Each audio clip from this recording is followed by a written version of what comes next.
সকাল সকাল নির্বাচনী প্রচারে নামলেন চন্দ্রকোনা বিধানসভার তৃণমূল কংগ্রেস প্রার্থী সূর্যকান্ত দলুই।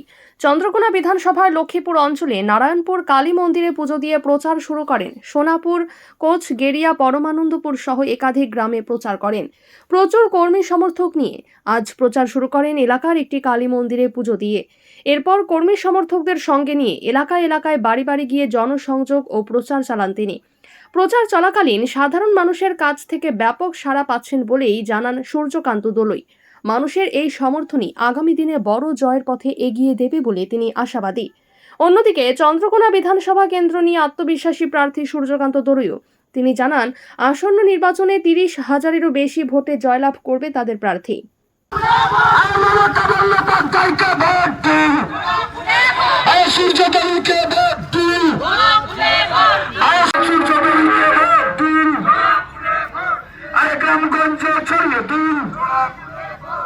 মা বোনদের বলে দিন, সকাল সকাল ভোট দিন, গণতন্ত্রে ভোট দিন।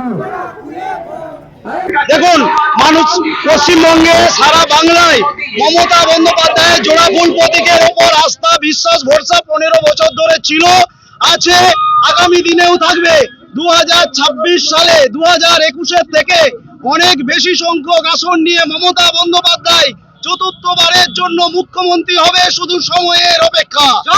চন্দ্রকোনা বিধানসভায় আগে যা ভোট ছিল 21 সালে, তার থেকে অনেক বেশি সংখ্যক 30,000-এরও বেশি ভোটে আমরা জয়ী হব।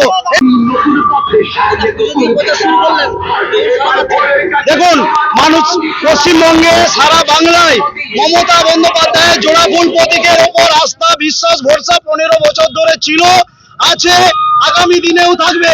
2026 সালে 2021-এর থেকে অনেক বেশি সংখ্যক আসন নিয়ে মমতা বন্দ্যোপাধ্যায় চতুর্থবারের জন্য মুখ্যমন্ত্রী হবে, শুধু সময়ের অপেক্ষা।